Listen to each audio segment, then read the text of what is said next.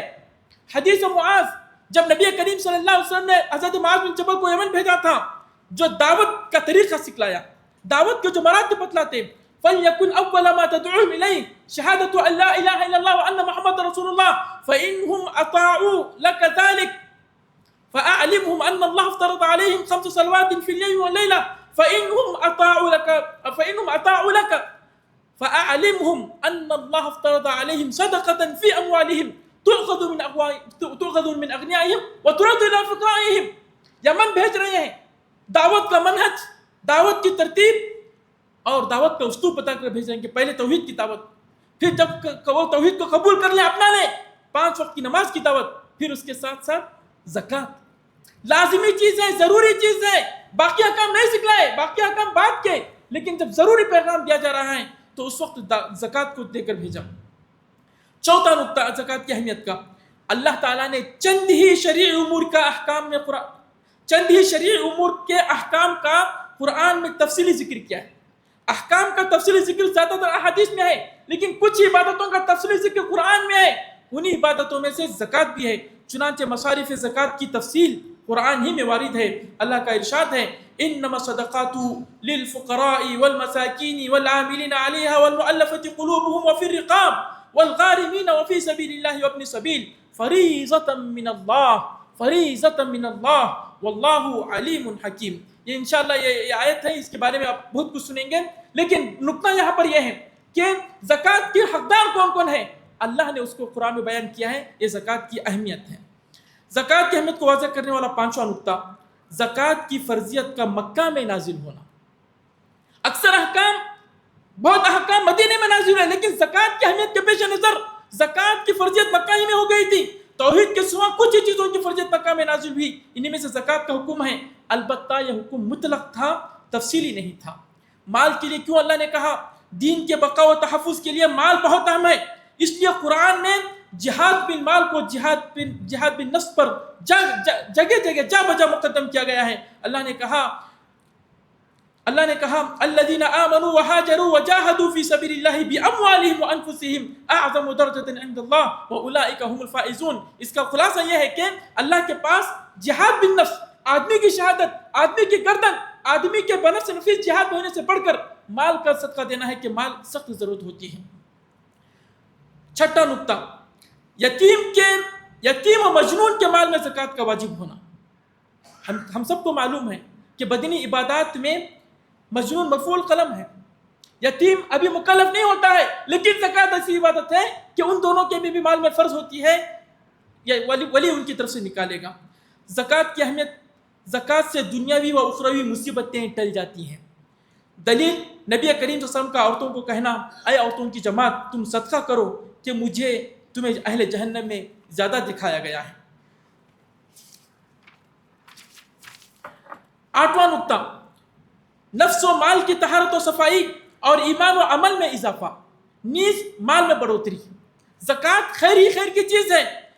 اللہ نے کہا خذ من اموالہم صدقۃ تطہرہم وتزکیہم بہا، آپ ان کے مالوں میں سے صدقہ لیجئے جس کے ذریعے سے آپ ان کو پاک و صاف کریں۔ اس آیت کریمہ کی تفسیر میں علماء نے واضح کیا ہے کہ زکوٰۃ نفس کے گناہوں سے اور اخلاق رذیلہ سے پاک و صاف ہونے اور اخلاق حسنہ اور اعمال صالحہ کی مزید بلندیوں پر فائز ہونے کا سبب بنتی ہے۔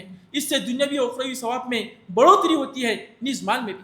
زکوٰۃ آدمی کو پاک کرتی ہے بہت ساری چیزوں سے، سب سے زیادہ جس چیز سے پاک کرتی ہے یہ بخل کے مرض سے، بخل کی بیماری اور بخل کی رذالت سے۔ اور جو زکوٰۃ آدمی کو دیتی ہے کہ آدمی دے کر جو خوشی محسوس کرتا ہے، آدمی دینے کے بعد اپنے آپ میں جو بڑا بن جاتا ہے، یہی اس کی پاکیزگی ہے جو دوسری چیز سے حاصل نہیں ہو سکتی۔ زکوٰۃ کی اہمیت کو واضح کرنے والے امور میں سے زکوٰۃ کے ایمانی، اخلاقی اور اجتماعی فوائد و ثمرات ہیں۔ زکوٰۃ کے ایمانی، اخلاقی اور اجتماعی فوائد بہت زیادہ ہیں، جس کا ذکر میں نے ابھی تھوڑی بہت میں کیا، اور اجتماعی فوائد کا ذکر انشاءاللہ آخری مبحث میں آئے گا۔ عظیم اجر و ثواب، عظیم اجر و ثواب۔ اللہ تعالیٰ نے اخلاص اور شرح صدر کے ساتھ زکوٰۃ نکالنے پر کئی گنا اجر و ثواب کا وعدہ کیا ہے۔ اللہ نے کہا وَمَثَلُ الَّذِينَ يُنْفِقُونَ أَمْوَالَهُمُ ابْتِغَاءَ مَرْضَاتِ اللَّهِ وَتَثْبِيتًا مِنْ أَنفُسِهِمْ كَمَثَلِ جَنَّةٍ بِرَبْوَةٍ أَصَابَهَا وَابِلٌ فَآتَتْ أُكُلَهَا ضِعْفَيْنِ فَإِن لَّمْ يُصِبْهَا وَابِلٌ فَطَلٌّ وَاللَّهُ بِمَا تَعْمَلُونَ بَصِيرٌ۔ ان لوگوں کی مثال جو اپنا مال اللہ تعالیٰ کی رضامندی کی طلب میں دل کی خوشی اور یقین کے ساتھ خرچ کرتے ہیں، اس باغ جیسی ہے جو اونچی زمین پر ہو۔ اونچی زمین اچھی زمین ہوتی ہے، جو اونچی زمین پر ہے، بارش بھی آ گئی تو ڈبل، بہت زیادہ بارش بھی نہیں آئی تو کم از کم پھوار کی وجہ سے تو وہ بہت، اس کی فصل بہت اچھی کی اچھی رہتی ہے، یعنی فائدے کی چیز ہے، اس کا اجر بہت بڑا چڑھا کر اللہ تعالیٰ دیتا ہے۔ یہ کچھ باتیں تھیں اس کی زکوٰۃ کی اہمیت کے تعلق سے۔ اب آئیے زکوٰۃ کی فضیلت۔ زکوٰۃ کی فضیلت، قرآن میں اللہ رب العالمین نے زکوٰۃ کا اہتمام کرنے والے اور ہر حال میں زکوٰۃ کے بارے میں اللہ جل شانہ کے حکم کو مقدم رکھنے والوں کی مدح سرائی کی ہے، ان کی تعریف کی ہے۔ اللہ نے کہا رجال لا تلہیہم تجارۃ ولا بیع عن ذکر اللہ واقام الصلاۃ وایتاء الزکاۃ یخافون یوما تتقلب فیہ القلوب والابصار۔ یہ ایسے لوگ، مسجدوں کو آباد کرنے والے، یہ لوگ ایسے ہیں جنہیں تجارت اور خرید و فروخت اللہ کے ذکر سے اور نماز قائم کرنے سے اور زکوٰۃ ادا کرنے سے غافل نہیں کرتی۔ یعنی اللہ تعالیٰ چاہتا تو کہتا کہ یہ تجارتیں ان کو اللہ کے ذکر سے اور نماز قائم کرنے سے نہیں روکتی، لیکن اللہ نے اس اہم مقام پر کہ ان کو تجارتیں ان چیزوں سے نہیں روکتی ہیں، اس میں زکوٰۃ کو بھی شامل کیا۔ یہ لوگ ایسے دن سے ڈرتے ہیں جس دن بہت سے دل اور بہت ساری آنکھیں لٹ پٹ ہو رہی ہوں گی۔ زکوٰۃ کی دوسری فضیلت، قبر میں دیگر نیک اعمال کے ساتھ ساتھ زکوٰۃ بھی زکوٰۃ ادا کرنے والی کی محافظ بن جاتی ہے۔ قبر میں یہ زکوٰۃ حفاظت کرے گی اور کہتی ہے ما قبلی مدخل، ما قبلی مدخل۔ حدیث ہے، پوری وضاحت کے ساتھ ہے کہ آدمی کے دائیں طرف، آدمی کے سر کی طرف قرآن ہوگا اور دائیں طرف صوم روزہ ہوگا اور بائیں طرف زکوٰۃ ہوگی اور اس کے پیر کی طرف دیگر نیک اعمال ہوں گے۔ عذاب جہاں سے آنا چاہے گا، یہ نیک اعمال اس کو کہیں گے ما قبلی مدخل، تو میرے پاس سے نہیں آ سکتا، میرے طرف سے تیرا گزر ممکن نہیں ہے۔ یہ مستدرک حاکم کی روایت ہے۔ المعجم الکبیر میں جید سند کے ساتھ ایک روایت ہے کہ زکوٰۃ صاحب قبر کے لیے قبر کی حرارت و تپش اور گرمی کو ختم کر دیتی ہے۔ زکوٰۃ کی تیسری فضیلت، اخلاص کے ساتھ زکوٰۃ ادا کرنے والا یوم قیامت عرش الہی کے سائے میں ہوگا۔ صحیح بخاری کی مشہور حدیث سبعۃ یظلہم اللہ فی ظلہ یوم لا ظل الا ظلہ میں آخری شخص ورجل تصدق بصدقۃ فاخفاها حتى لا تعلم شماله ما تنفق یمینہ۔ صحیح ابن خزیمہ اور صحیح ابن حبان میں احادیث ثابت ہیں کہ بروز قیامت ارض محشر میں زکوٰۃ صاحب زکوٰۃ پر سایہ فگن ہوگی۔ بروز محشر زکوٰۃ صاحب زکوٰۃ پر سایہ فگن ہوگی، وہ اس پر سایہ کیے ہوئے ہوگی یہاں تک کہ لوگوں کے درمیان فیصلہ کر دیا جائے۔ اس روایت کو البانی صاحب نے صحیح قرار دیا ہے۔ زکوٰۃ کی چوتھی فضیلت، زکوٰۃ دخول جنت کا سبب۔ زکوٰۃ دخول جنت کا سبب اور دخول جنت کی اصل کامیابی۔ ایک صحابی مکرم نے رسول سے سوال کیا، مجھے جنت میں داخل کرنے والا عمل بتلائیے، تو آپ صلی اللہ علیہ وسلم نے فرمایا تعبد اللہ لا تشرک به شیئا وتقیم الصلاۃ وتؤتی الزکاۃ وتصل رحمک، متفق علیہ۔ اس میں جن چار چیزوں کی طرف نبی صلی اللہ علیہ وسلم نے رہنمائی فرمائی جنت کے داخلے کے، اس میں سے ایک چیز اہم زکوٰۃ ہے۔ زکوٰۃ کی کچھ اہمیتیں و فضیلتیں میں نے گنائی ہیں، ورنہ ابن تیمیہ رحمۃ اللہ علیہ فرماتے ہیں وَأَمَّا الصَّلَاةُ وَالزَّكَاةُ فَلَهُمَا شَأْنٌ لَيْسَ لِسَائِرِ الْفَرَائِضِ۔ جو شان نماز و زکوٰۃ کی ہے وہ دیگر فرائض کی نہیں ہے۔ حضرات، اب میرے موضوع کا چوتھا نقطہ، معاشرے پر اس کے اثرات۔ زکوٰۃ جس کو اللہ نے واجب قرار دیا، جس کو اسلام کا رکن قرار دیا ہے، اس کے معاشرے پر کیا اثرات مرتب ہوتے ہیں، دیتے ہیں تو کیا ہوتے ہیں اور نہیں دیتے ہیں تو کیا ہو رہا ہے۔ اگر زکوٰۃ کے معاشرے پر اثرات کو جاننا چاہتے ہیں تو مسلمانوں کے اس روشن و تابناک زمانوں کو دیکھیے جب زکوٰۃ اجتماعی شکل میں ایک فریضے کے طور پر حاکم وقت کے پاس جمع کی جاتی تھی، جب زکوٰۃ دینے کے لیے ڈھونڈنے سے بھی غریب نہیں ملتے تھے، جب زکوٰۃ کو محض وقتی مدد کے بجائے غربت کے خاتمے کے لیے استعمال کیا جاتا تھا، حاجت مندوں کو زکوٰۃ دے کر روزگار پر لگایا جاتا تھا، ہنر سکھایا جاتا تھا، وسائل فراہم کیے جاتے تھے، یہاں تک کہ لینے والے خود دینے والے بن جاتے تھے۔ بات یہ ہے زکوٰۃ کے اثرات کے تعلق سے بات یہ ہے کہ زکوٰۃ اسلام کے اقتصادی نظام میں ریڑھ کی ہڈی کی حیثیت رکھتی ہے۔ زکوٰۃ کے حکم کے پیچھے یہ حکمت کار فرما ہے کہ مسلمانوں کو ایک ایسا اقتصادی و معاشی نظام، طرز زندگی اور سماجی ڈھانچہ مہیا ہو جائے جس سے حرام کمائی کے راستے مسدود ہو جائیں اور رزق حلال کے دروازے کھلتے چلے جائیں۔ اگر سب اہل ثروت اور متمول افراد اپنے سال بھر کے اندوختہ و زور و مال سے اپنا حصہ نکالتے رہیں تو معاشرے میں پائی جانے والی معاشی ناہمواری، کوئی غریب کوئی امیر کا امیر، کوئی غریب کا غریب، جو صدیوں سے امیر ہے وہ امیر، جو صدیوں سے غریب اور غریب، یہ معاشی ناہمواریاں بھی از خود دور ہوتی رہیں گی اور اجتماعی احوال و معاملات سنور جائیں گی۔ یہ بات ذہن نشین رہے کہ نماز سے انسان کی روحانی ضرورتوں کی تکمیل ہوتی ہے تو زکوٰۃ سے اس کی مادی ضرورتوں کی کفالت کی ضمانت میسر آتی ہے۔ یعنی نماز سے روحانی ضرورتیں پوری ہوتی ہیں تو زکوٰۃ سے مادی ضرورتوں کی کفالت کی ضمانت میسر آتی ہے۔ یہ ایک اسلامی معاشرہ افراد کی روحانی اور مادی تقاضوں کی تکمیل کے بعد ہی جنم لیتا ہے، جس کے نتیجے میں نیکیوں اور اچھائیوں کو فروغ ملتا ہے اور اس کے اندر پائی جانے والی برائیوں کے خلا کما ہو جاتا ہے۔ میں یہاں پر یہ بات بخوبی جان لینا چاہیے کہ زکوٰۃ کے اس اہم کردار کی برکت بغیر ایک منظم و مستحکم بیت المال کے حاصل نہیں کیا جا سکتا۔ بیت المال اسلام کا ایک رحم و کرم والا بہترین نظام تھا۔ صحیح اصولوں کی بنیاد پر اس کو زندہ کرنے کی اشد ضرورت ہے۔ ایک ایسے وقت میں ہم جس زمانے میں جی رہے ہیں، ایک ایسے وقت میں جب روائبزہ یعنی مفتی شبہات اور شہوات زکوٰۃ کی ادائیگی کے لیے ہیلوں اور بہانوں کا سمندر لے آئے ہیں، خود صاحب نصاب اپنے آپ کو مستحق زکوٰۃ سمجھنے لگا ہے۔ ان حالات میں زکوٰۃ جیسے رکن و فریضے سے متعلق اس علمی کانفرنس کی سخت ضرورت تھی۔ میں شکریہ بجا لاتا ہوں ابنائی جامعہ محمدیہ منصورہ کا، مسجد عبدالرحیم فیضی کا، اور یہ جتنے حضرات بنگلور دروس اور ITS والے جو سب ریکارڈنگ کر رہے ہیں کہ ہم سب اس کام میں شریک ہیں۔ اس چیز کو سمجھنے کی ضرورت ہے۔ آپ نے سنا کہ اللہ تعالیٰ نے اس کو کس لحاظ سے فرض کیا ہے، اس کی اہمیت کیا ہے، اور پھر اس کے تقاضے کیا ہیں، اور ماضی میں مسلمانوں نے زکوٰۃ سے کیسے کیسے فوائد اٹھائے ہیں۔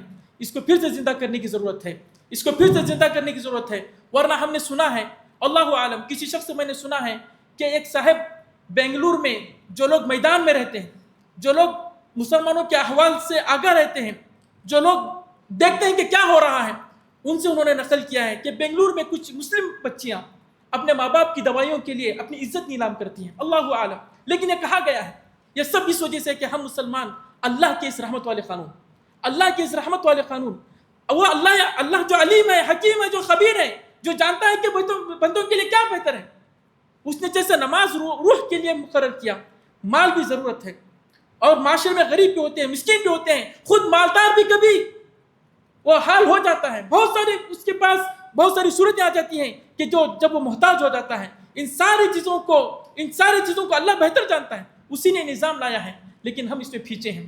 زکوٰۃ دے رہے ہیں اپنی منمانی کے مطابق، یہ تو دیے، نہیں تو نہیں دیے، اپنی مرضی کے مطابق، لیکن ہم سب پہ ضروری ہے کہ اس کا ایک نظام قائم کریں، جیسے کہ الحمدللہ ہماری فقہ کے ابواب میں اس کی ساری تفاصیل موجود ہیں۔ میں آخری بات حضرت شیخ محمد بن صالح العثیمین نے کچھ نصیحت کی ہے زکوٰۃ سے متعلق، وہ بات کہہ کر میں ختم کرنا چاہتا ہوں۔ انہوں نے کہا کہ اے مسلمانوں، یہ جو تمہارا مال ہے یہ تمہارا نہیں ہے، یہ اللہ ہی کا دیا ہوا ہے، یہ اللہ نے تم پر اس کا احسان کیا ہے۔ کہا جب زکوٰۃ نکالو تو خوش دلی سے، عبادت کے جذبے سے، چاروں ناچار نہیں، مجبوراً نہیں، من طیب انفسکم، خوشی کے ساتھ کہ اللہ نے مجھ پہ فرض کیا، اللہ نے اتنا دیا ہے، اتنا بہت کچھ دیا ہے، اس میں سے صرف 2.5% مانگ رہا ہے، آگے بڑھ کر اپنے اس کو دو۔ انہوں نے کہا میں آپ سے ایک سوال کرنا چاہتا ہوں، یہ جو تمہارے پاس مال ہے کیا تم نے اس کو اپنی چالاکی اور اپنی محنت سے کمایا ہے؟ کہا کہ اگر تمہارا یہ خیال ہے کہ تمہاری چالاکی اور اپنی محنت سے کمایا ہے تو تم غلط ہو۔ کتنے چالاک لوگ، کتنے محنتی لوگ سب غریب بیٹھے ہوئے ہیں، ان کے پاس وہ مال کی فراوانی نہیں ہے۔ اگر تمہارے پاس آیا ہے تو یہ صرف اللہ کا احسان ہے۔ اللہ نے قرآن میں کہا وَآتُوهُم مِّن مَّالِ اللَّهِ الَّذِي آتَاكُمْ، جو مال اللہ نے تم کو دیا ہے، یعنی یہ مال تمہارا نہیں ہے، جو مال اللہ نے تم کو دیا ہے اس میں سے تم اللہ کے لیے خرچ کرو۔ انہوں نے پھر کہا کہ بخیلی سے بچو، یہ بخیلی آدمی کو بھی بہت گھٹا دیتی ہے، آدمی کو خود، یعنی بڑے آدمی کو، بڑے مالدار آدمی کو بھی خود اس کی نگاہ میں اس کو گھٹا دیتی ہے۔ شیطان بخیلی آدمی کے پاس آ کر نئے نئے اندیشے اور ڈراؤنی خواب دکھاتا رہتا ہے کہ ایسا ہو جائے گا، ایسا ہو جائے گا، وہ پستی میں رہتا ہے، بہت بری بیماری ہے، اس سے بچنے کی کوشش کرو، اس سے باہر نکلو اور اللہ کے وعدہ یاد رکھو، خذ من اموالہم صدقۃ تطہرہم وتزکیہم بہا، یہ بڑھنے ہی والی چیز ہے، اور جو لوگ دیتے ہیں وہ جانتے ہیں، جو لوگ دیتے ہیں وہ جانتے ہیں اور وہ خوب دیتے ہیں، خوب دیتے ہیں، کیونکہ وہ اللہ کی مدد کو دیکھ چکے ہوتے ہیں۔ اللہ کی فرشتوں کی دعا اللہم اعطِ منفقا خلفا ان کو محسوس ہونے والی چیز ہے۔ اللہ رب العالمین سے دعا ہے کہ اللہ رب العالمین ہمیں زکوٰۃ جیسے اس فریضے کو زندہ کرنے اور اس کو صحیح طور سے ادا کرنے کی توفیق عطا فرمائے، سارے مسلمانوں کو توفیق عطا فرمائے کہ اس میں بڑھ چڑھ کے حصہ لیں۔ اللہ ہمارے نظام میں، ہمارے ماحول میں ایک بیت المال کے قائم کرنے کی توفیق عطا فرمائے۔ سبحان ربک رب العزت عما یصفون وسلام علی المرسلین والحمد للہ رب العالمین۔